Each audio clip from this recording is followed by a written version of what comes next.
Welcome back to the program.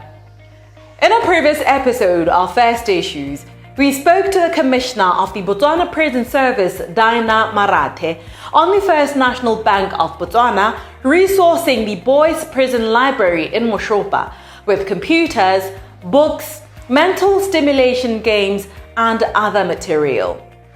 This effort was an extending support geared at readying the inmates with much needed work skills of the modern world for life after serving their prison sentences.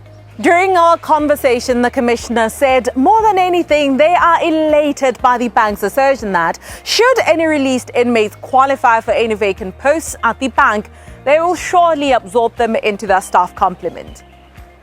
Tonight, we move on to another undertaking by the bank, First Youth Centre in Molepo-Lole. Being one of its shared prosperity projects, the main aim of the centre is to instill skills for out-of-school youth that are required for both the work market and entrepreneurship space. Thus far, the centre has graduated 5 cohorts. One would wonder, after graduating 5 classes, what have been some key improvements made over the years that point to key learnings over time? Bonang Saleza, project coordinator at the centre, shares this information.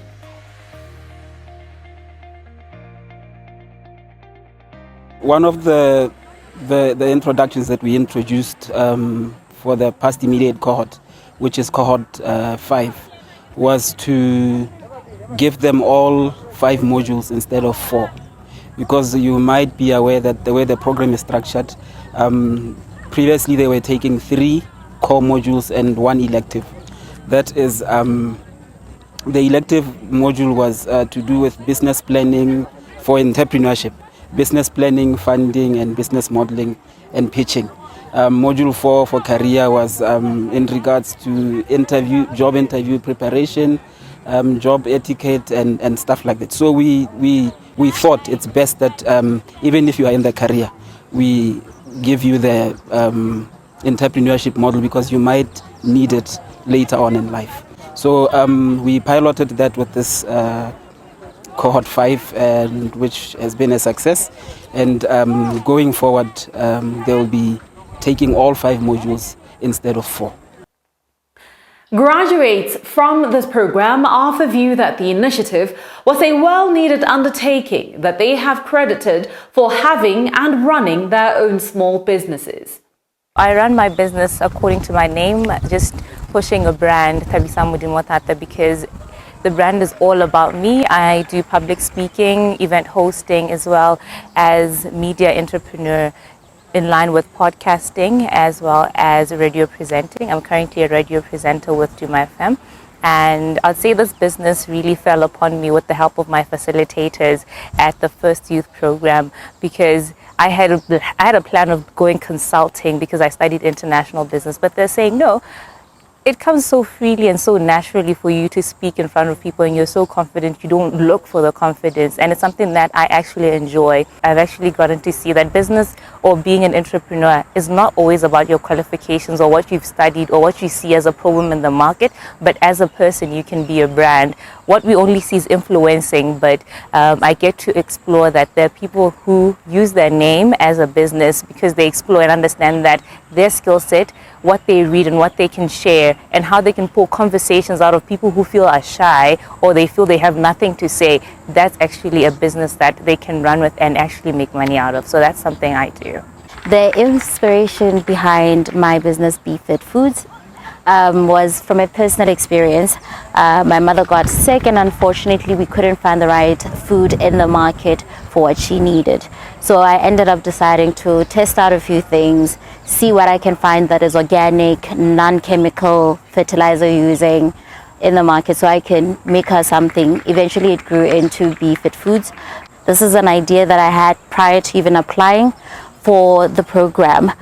But I got into it, I told them my dreams, I told them that I'm an overthinker typically, and that usually just runs away with me and I don't get to fulfill the things that I want. However, the facilitators helped ground me and center me in such a way that I was able to get the full benefit of the First Youth Program through the entrepreneurial pathway.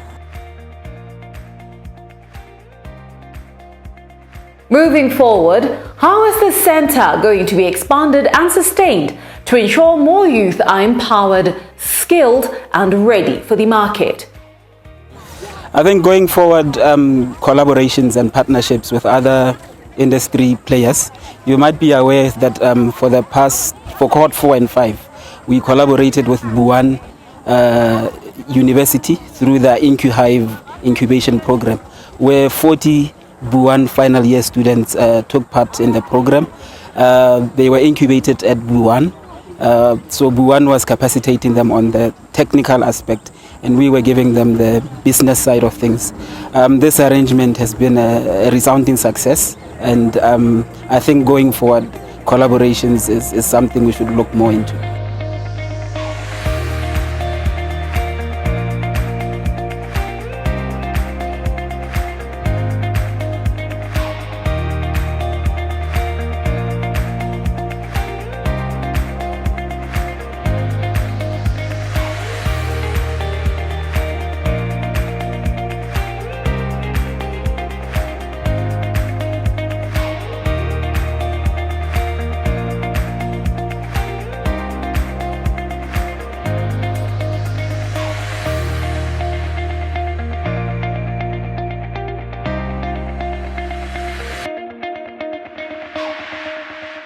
This program was brought to you in association with First National Bank of Botswana.